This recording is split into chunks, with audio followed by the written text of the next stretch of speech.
Good morning, Ghana.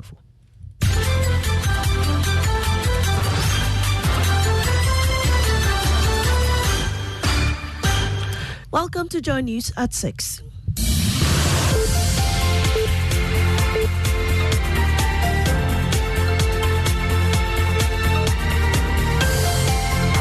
The news is live on Joy 99.7 FM and hits 103.9 FM in Accra, in Kumasi on Love 99.5 FM, and over 30 affiliates across Ghana's 16 regions, including Volta Premier Hall, ATL FM Cape Coast, Bayawell Radio Yendi, and Radio Max Takoradi. Get radio, TV, and online content on the myjoyonline.com interactive app for Android and iOS devices. Coming up, CETAG files a petition with the National Labour Commission seeking sanctions against the government due to its failure to fulfill financial commitments and the withholding of salaries for August. We have reported the action to the NLC. We're not calling the strike of today, tomorrow. Let them sack us, let them imprison us. Posterity will come and enjoy. Also, Defense Ministry hints it will be difficult for the state to provide military escorts for truck drivers transacting business in Niger after it emerged a Ghanaian was shot and 15 trucks were burnt at the Burkina Faso border. So it is very difficult for one to now go to Niger to do business.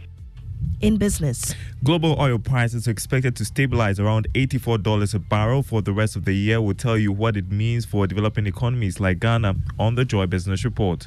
And later, some dismissed employees of the National Identification Authority have petitioned the governing board requesting a reconsideration of their termination.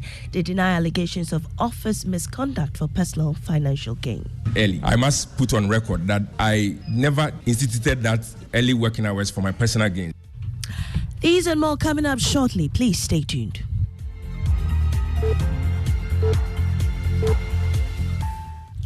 And we start from CETAG. They've petitioned the National Labour Commission demanding sanctions against government for what they describe as failure to honour its financial obligations to them and blocking payment of their August salaries. The group has been on a partial strike since August 1st, citing government's failure to honour the NLC's arbitral award orders and the negotiated conditions of service since May 2nd, 2023. Earlier this week, government said it will not pay the striking teachers their salaries for the month of August. The group is asking the NLC to overturn that decision. Prince Obenhima is president. Yesterday we sent the report to the NLC. The matter is before the NLC. We are going through processes. Remember, NLC wouldn't be the last resort. We'll go to the appeals court. We'll go to the Supreme Court. We are prepared to test the laws of the land. So in your petition to the NLC, what exactly are you asking for? We have reported the inaction of the Ministry of Education to the NLC because when a case is before the NLC, pronouncement is yet to be made. And you take this decision, it's prejudicial comment. So we await the ruling of the NLC on the matter.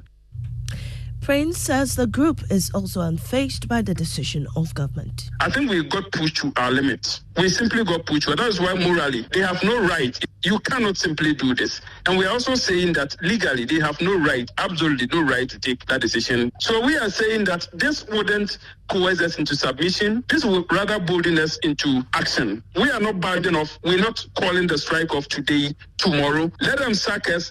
Let them imprison us. Posterity will come and enjoy. Prince Obenhima is president of CETAG. Now, the Defense Ministry says it would be difficult to provide Ghanaian traders and truckers doing business in Niger with military escorts. This comes on the heels of reports that 15 trucks carting foodstuff from Niger to Ghana were burnt at the Burkina Faso border. Deputy Defense Minister Kofi Amankwa-Menu tells Joy News it will be difficult for Ghanaian forces to protect the traders. I mean, a soldier in Ghana cannot wear uniform and go to Burkina and behave like a soldier. It doesn't work like that. It doesn't. So, in the interim, what would be your word to these truck drivers who earn their living from bringing we all know the situation in Niger. We all know. You don't need a scientist to tell you what is happening. And so it is very difficult for one to now go to Niger to do business. But member of the Defense and Interior Committee, Peter Tobo, says government must use diplomatic channels to secure a safe passage for the drivers. Can we, Giorgio, what can we do? to support your citizens get back home safely? And what can you also do to lessen the sanctions you place on us? I'm sure that if ECOWAS begin to talk to the junta, they will find a way. The junta can actually escort our traders to the Burkina border and will actually get them home. But if it's just a blanket sanction and there is no communication between the two countries, nobody cares what happens to anybody's citizen who is where. A staff of the National Identification Authority has petitioned the governing board of the authority to review and reverse the grounds for his dismissal. This comes barely a week after the NIA dismissed 10 of its staff for abuse of office. One of them is Martin Akoria, who says his only crime was reporting to work earlier than usual to register the usually overwhelming Ghanaian applicants. Michael Ashali has more. The National Identification Authority has dismissed 10 staff members following investigations into allegation of misconduct, extortion of funds from Ghana card applicants. Excerpts of a statement from the National Identification Authority announcing the dismissal of some of its staff for misconduct, extortion, and manipulating the registration system for personal gain at some of its offices, including the Lankwantana Municipal Office. Some of the affected people are fighting off these claims. In Medina, we had a peculiar issue because we were occupying the offices of Ghana Revenue Authority. Martin Akowa is one of those rejecting the grounds for his dismissal. As a team, we needed to have a strategy on how to decongest the small space we were given. It required that we come in a bit early. I must put on record that I never instituted that early working hours for my personal gains. Prior to his dismissal, he stayed home for nearly 14 months after he was interdicted in April 2022. It was very difficult, coupled with the present economic situation in the country. I have a wife, I have a family who sometimes depend on me, and so it was very unbearable because my only crime was starting work early than 8 a.m. Martin has petitioned the NIA governing board to investigate and review the grounds for his dismissal. I'm trusting in the abilities and the competencies of the NIA governing board to come through for me. They have not even acknowledged receipt of my letter. Martin plans to seek redress if the governing board fails to respond soon. For Joy News, Michael Ashali. Now, the police has rejected the route chosen by the NDC for its Occupy Bank of Ghana protest. The police says it is urging organizers to use a different route for their picketing in the interest of public order. The NDC at a press conference on August 8 called for the resignation of the governor of the central bank, accusing him and his deputies of mismanagement. The party threatened to occupy the bank if they do not resign after a 21-day ultimatum. Samuel Imbura joins me with details of a statement released by the police. Samuel, what are the details? Mamesi, the police statement says that the organizers of the protest gave the frontage of Parliament through to the Osu Cemetery Traffic Light, Ministry of Finance, High Court Complex, Kimbu, Makula, Rollins Park, Opera Square, and later the Bank of Ghana as the proposed route for the protest. But after a security assessment of the chosen routes and the destination for the picketing, drew their attention to the fact that using their selected routes may endanger public order and public safety, among others. Meanwhile, the police are ready to provide them the needed security to exercise their constitutional right to demonstrate. It therefore requested the organizers to change the route and destination of picketing in the interest of public order, public safety, and running of essential services. The Ghana Police Service says it is waiting to hear from the organizers to enable the provision of the necessary security during the protest. Now, finding places to charge your phone when the battery runs down while in town can be a daunting task.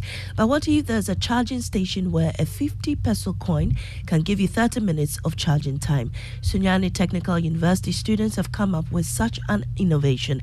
Love FM's Chrissy Debra speaks with them. The machine has a coin slot which can take from 50 pesos to 2 cedis. It also has a USB cable and powered by solar. To get some charging time, you simply slot in a coin and your phone is good to go. And the lights here is 50 pesos is blue, 1 cedi is yellow, and then 2 cedis is green. So when you get there, you slot in your coin like this.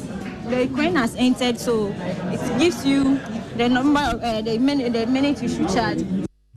And that's Chrissy Debra with Tech Thursday. Now, it started as a local sensation for art and cultural enthusiasts to demonstrate their love for the craft. But years down the lane, Ghana's biggest art festival, Chalewote, is now promoting cultural tourism, attracting hundreds of foreigners interested in the artistic expressions on display.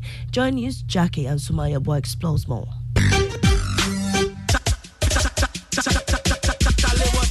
This year's Chale Wote Festival is not only providing a pool for cultural creatives and enthusiasts to exhibit their craft, but also an avenue for patrons to experience the culture and art in Ghana. Here is what patrons from South Africa and Nigeria had to say about the Chale Wote Festival.